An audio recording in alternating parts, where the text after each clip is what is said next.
Bonjour. La loi d'orientation agro-silvopastorale, le plan stratégique de souveraineté alimentaire adossé au référentiel Sénégal 2050, l'élaboration de lettres de politique sectorielle du ministère de l'Agriculture, des instruments politiques au menu des échanges de l'atelier de l'IPAR sur la promotion de l'investissement responsable dans l'agriculture et les systèmes alimentaires. Cette rencontre, en prélude au Forum africain sur le système alimentaire prévu au Sénégal, regroupe les différents acteurs, organisations paysannes de producteurs et les secteurs élevage, agriculture, pêche, ainsi que le secteur privé et la société civile. Le ministre secrétaire d'État aux coopératives et à l'encadrement paysan, Dr Yaya Ba, réagit au micro de Moustapha Sall. Ce sont des outils qui sont proposés pour permettre d'analyser tout ce qui est lié aux investissements responsables dans l'agriculture et dans les systèmes alimentaires. Et le plus important dans ça, ce n'est pas les investissements seulement dans l'agriculture, mais le fait que ces outils nous permettent de réfléchir de manière globale sur les systèmes alimentaires. Parce que vous n'êtes pas sans savoir actuellement, au niveau du gouvernement, nous parlons de souveraineté alimentaire, mais nous réfléchissons dans une approche globale, c'est-à-dire une approche système alimentaire. Et c'est heureux que cet atelier puisse se tenir à ce moment-là et qu'on puisse avoir au sortir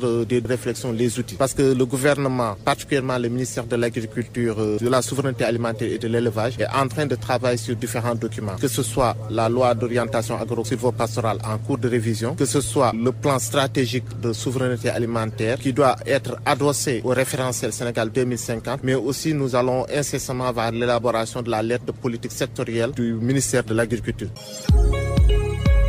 Et le fait que cet atelier aussi se tienne est important pour nous, d'autant plus que cette année, le Sénégal a l'honneur de pouvoir accueillir le futur Forum africain sur les systèmes alimentaires. C'est souvent des rencontres qui permettent de discuter de plusieurs questions. Les outils qui seront validés ici permettront au Sénégal d'arriver à ce forum-là avec des outils que les différents acteurs auront éprouvés. Parce que ce qui est important dans cet atelier aussi, c'est de voir tous les acteurs présents. Nous avons ici les collectivités territoriales, les communautés avec les chefs de village, mais aussi nous avons l'État qui est représenté et les chercheurs. Et quand je dis l'État représenté, ce qu'il faut voir ici, que l'une des approches les plus importantes actuellement au niveau du gouvernement sénégal, c'est la question de la planification. Voir à cet atelier le directeur de la planification du ministère de l'économie, c'est quelque chose de très fort. Parce que pour qui connaît actuellement le rôle et la place que le ministère de l'économie joue dans les politiques publiques au Sénégal, particulièrement cette direction de la planification. C'était Dr Yaya Ba, le secrétaire d'État aux coopératives et à l'encadrement paysan. Le journal de l'économie, c'est fini. Merci de l'avoir suivi.